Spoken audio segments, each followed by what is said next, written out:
Hi everyone. Thank you so much for coming to my talk, I guess.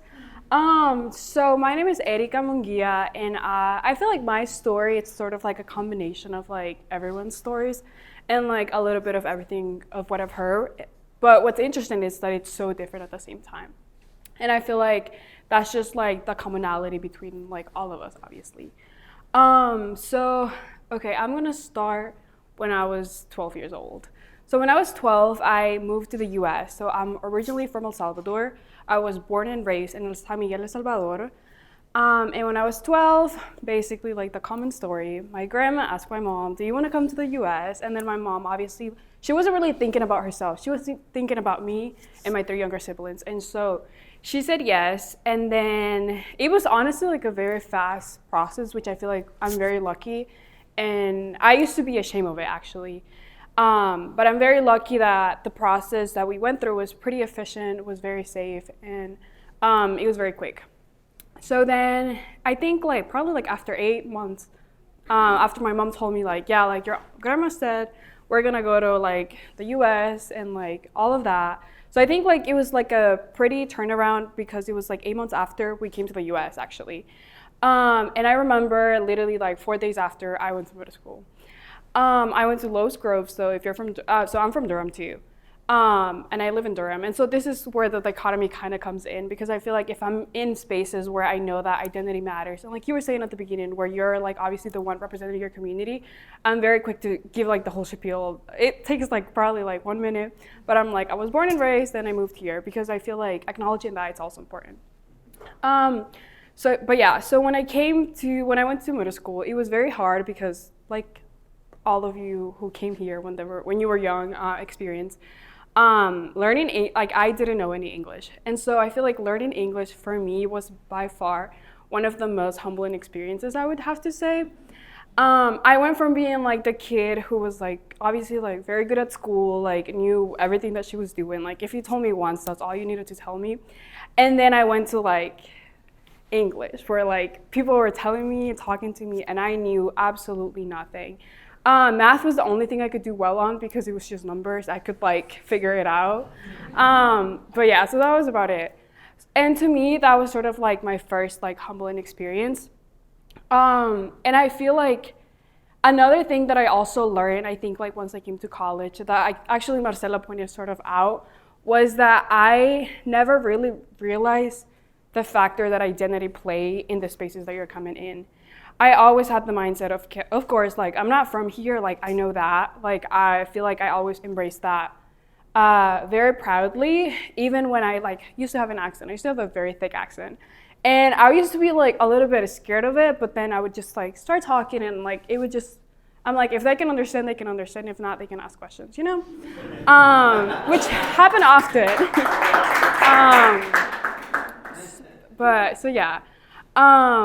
I forgot where I was going with that. But anyway, so what I was trying to say was that once I learned English, it was very much something that I just kind of went with the flow. And identity wasn't something I really thought about until it was pointed out that a lot of people, and as we heard, like it's totally valid to sort of like have those like experiences where you don't feel like you're from here, you're from there, because I feel like once it was pointed out, then I started thinking about it. And then I remember how at the beginning, I was just like very shocked when I came to the US. And I remember we're like at JFK.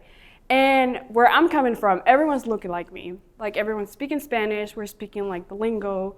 And so I had never seen like a person of color, anything darker probably than like my color. And so to me, like it was very strange, I would say, because I was so naive and also very ignorant. I didn't really know like what culture was until I came to the US. And I feel like coming to the US, I feel like that has been very valuable to me because I feel like I've been able to interact with people from very different cultural backgrounds, very different countries, and like also very much like political ideas and spectrums. But yeah, so I didn't know like what a person of color looked like. I didn't know that like what other languages sounded like. And so that to me was very enlightening because I used to think that I was like, oh yeah, like I didn't really know what color meant, if that makes sense, because that wasn't something I grew up with, but it was something that I had to learn throughout the process and just to be more cautious and understanding with when I was like entering spaces. And like I know that like that it's not something like that I knew coming in here. And I feel like it's something that I've learned, and I'm very grateful for the experience, because I feel like I wouldn't have learned all of that if I hadn't came to the US essentially. And I think like over the years I've sort of acquired that mentality that you are the product of what you think you're gonna be. And there's like this common saying that like fake it till you make it. And I feel like it's something that I tend to do often, and I feel like it's helped me embrace a lot of like what I do and who I am up to this day. And one thing that I want to share with you is I was kind of thinking like, do I tell them about my identity, or do I tell them something that I've learned throughout the years? And so what I'm basically doing is telling you a little bit of both. One thing that I kind of want to like end and leave you all with is that I've learned that whenever you enter positions or sort of like acquire leadership roles, I think it's important to understand your values. And I think like sometimes you work with people who have very different backgrounds, who have very different perspectives. And I think like one of the most important things that I've learned throughout like my experience has been that you should know what your values are, and you should know that you can change them, and but the other people can't change your values. And I feel like that's something that it took me such a long time to like be able to communicate, because I feel like sometimes we hear something and we know that's not okay, and then we just sit with it like that was not cool, or like you know that like wasn't cool with or aligned within your values. And I feel like oftentimes you're so scared to like speak up on that you don't do that. But to me, I'm sort of like, well, you're gonna say it. I feel like in my head it's just like, Erika, just say it. But I feel like it's something that it's hard for a lot of people to do. But the one thing I do want you all to remember is that you should speak up if something isn't aligning with your values, or something that you don't think aligns with your values because people want to change your values. I think like you can always compromise with people who are not having the same values as you, or not having the same mindset. But I think that's something that I've learned throughout my process. That was my talk, so thank you for coming.